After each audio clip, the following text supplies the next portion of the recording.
dakwaan yang kami buktikan, yang kami anggap paling sesuai dengan fakta di persidangan, yaitu dakwaan pertama primer melanggar pasal 14 ayat 1 Undang-Undang Nomor 1 Tahun 1946 tentang peraturan hukum pidana, junto pasal 55 ayat 1 ke 1 KUH pidana.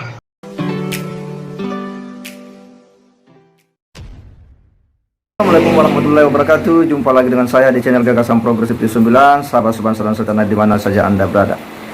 Kali ini update sidang ya Suginur dan Bambantri, di mana pada sidang kali ini merupakan pembacaan replik daripada jaksa.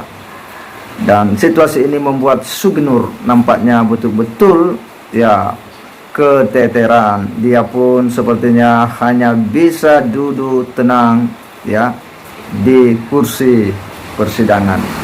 Dia nampak tertunduk dan nampak begitu tak bergairah. Dia mungkin sudah membayangkan ya bagaimana ya jika pada akhirnya dia divonis, karena tuntutan jaksa yang begitu tinggi maksimal 10 tahun. Mungkin saja itu yang telah membayangi dirinya. Nampak sekali dia tertunduk dan sepertinya dia ya tak bergairah mendengar apa yang menjadi ya pembacaan replik daripada jaksa. Dia dituntut ya dengan Undang-Undang Nomor 1 Tahun 1946 dan kemudian pasal 55 KUHP ya. Dan ini yang membuat betul-betul ya Suginur sepertinya ambruk ya. Kita tentu berharap ya bahwa situasi ini bisa membuat Sugi bisa merefleksi dirinya akan kejadian-kejadian yang selama ini ya telah membuat dia selalu berurusan dengan hukum. Tetapi apakah ini bisa menjadi pelajaran berharga bagi Sugi? Kita akan lihat akan seperti apa nantinya dan akan seperti apa sikap. Tapi untuk lebih jelasnya ya kita akan mendengarkan bagaimana pembacaan replik daripada jaksa penuntut umum yang betul-betul membuat Suginur duduk tertunduk ya, dan mungkin sedang memikirkan nasib yang bakal menimpa dirinya.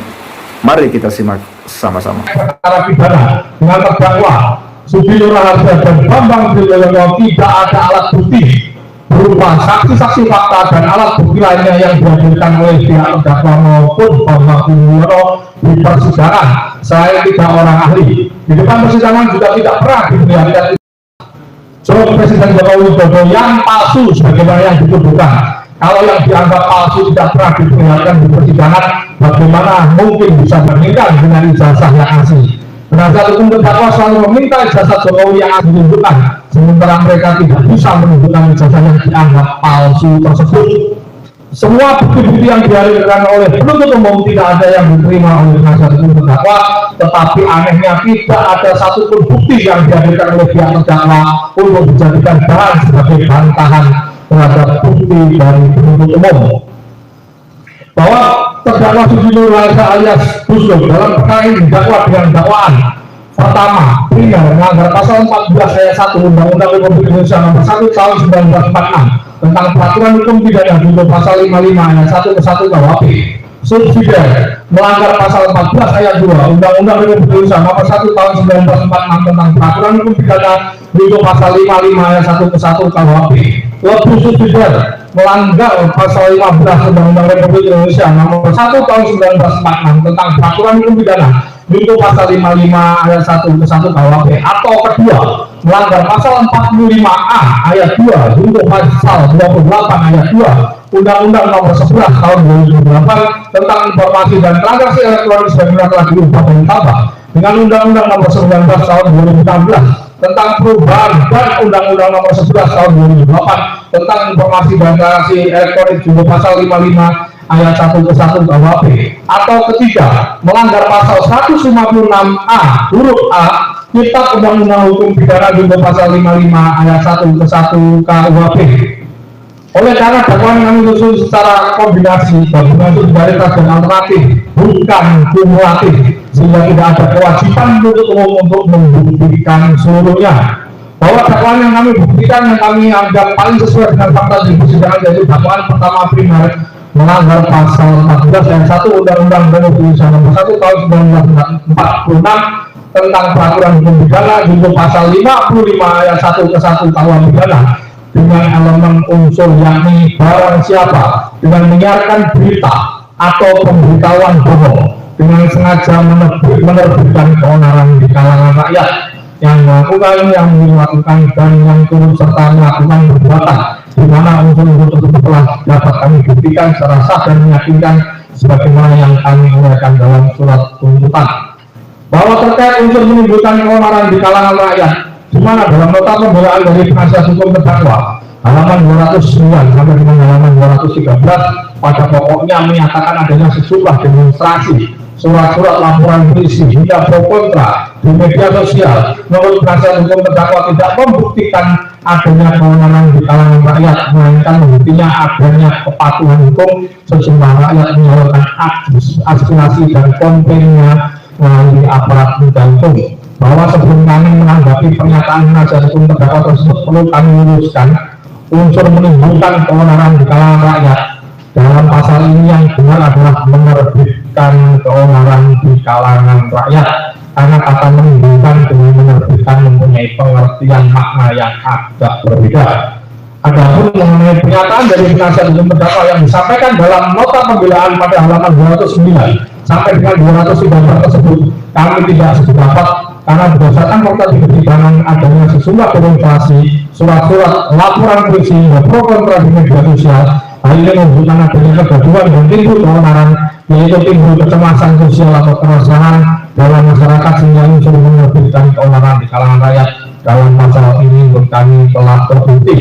Fakta tersebut sesuai dengan pendapat para ahli dan jurisprudensi sebagaimana yang telah kami sampaikan dalam surat tuntutan kami, yaitu sebagai berikut: bahwa menerbitkan menyatu dari putusan nomor 203/P/2019 PN Jakarta Selatan dalam perkara Ratna Sarumpait, Majelis Hakim dalam pertimbangannya memaknai menerbitkan berarti menimbulkan perselisihan dan sebagainya, membangkitkan amarah dan sebagainya, mendatangkan kebakaran, kerugian, bahaya dan sebagainya, mengeluarkan majalah buku dan sebagainya. Majelis Hakim dalam putusannya mengambil pendapat ahli pidana Dr. Meki Rahmawati Zainal menerbitkan keonaran berarti akan terjadi keonaran, sedangkan ahli Dr. Musakir SHMH dipakainya kata-kata menerbitkan dalam rumusan pasal tersebut sama artinya dengan melahirkan atau memunculkan keonaran, memerlukan suatu proses untuk adanya keonaran itu. Bahwa kata onar dalam Kamus Besar Bahasa Indonesia Departemen Pendidikan Nasional PT Balai Pustaka cetakan ketiga edisi 3 2005 halaman 798 menunjukkan bahwa onar mencakup kejadian meninggal, gempar, keributan, kegaduhan yang dapat berupa hubungan fisik ataupun kegemparan non fisik saja seperti perdebatan di kalangan rakyat. Bahwa berpendapat ahli hukum pidana Profesor Dr. Mompang L. Fahmian SHM dalam persidangan menerangkan bahwa pemahaman yang disampaikan oleh ahli bahasa perbuatan yang menyebabkan ketidaknyamanan, keresahan itu sudah masuk dalam pengertian keonaran. Bahwa menurut ahli bahasa yang dihadirkan di persidangan, yaitu Profesor Dr. Andika Duta Bahari SPGM menerangkan istilah keonaran dari terminologi sosiologi. Keonaran itu adalah kekacauan yang sifatnya masih di bawah chaos, dan keonaran itu hukum masih bisa berjalan. Keonaran itu tidak hanya terjadi dari segi fisik, jadi onar itu adalah gejala komunal, bukan gejala individual, sehingga tidak bisa hanya seorang saja yang merasakan bahwa dia gelisah, tetapi harus ada gejala komunal. Bahwa menurut pendapat Dr. Trubus Radiansa SHM MSI, ahli sosial hukum menerangkan keonaran merupakan tindakan yang menyebabkan situasi tidak kondusif karena meresahkan, kegaduhan, dan kegemparan.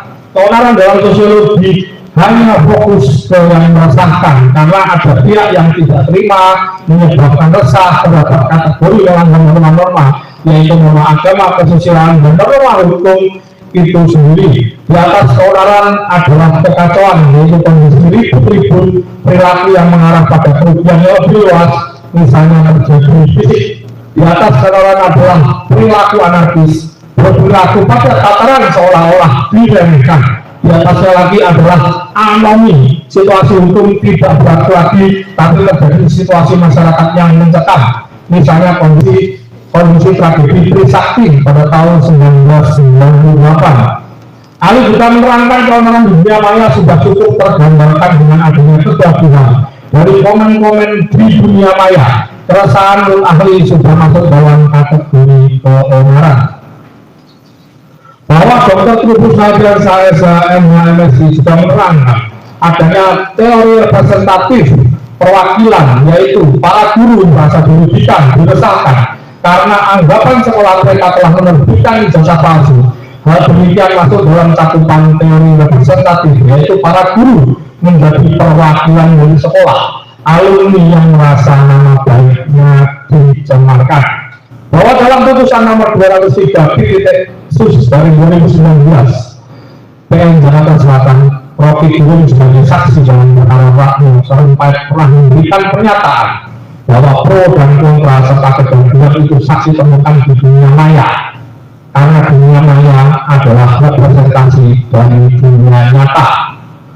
Bahwa berdasarkan putusan Pengadilan Jakarta Timur nomor 225/sus dari 2021 dari PN Jakarta Timur tanggal 24 Juli 2021 atas nama terpidana Rizik bin Hussein Syihab alias Habib Muhammad Rizik Syihab, menurut pertimbangan majelis hakim, pengertian keonaran harus disesuaikan dengan kondisi sekarang, sehingga pengertian keonaran di sini adalah kegentaran atau kegaduhan, sehingga tidak harus keonaran itu selalu diidentikan dengan kekacauan, huru hara, seperti dengan adanya penjarahan atau pembakaran.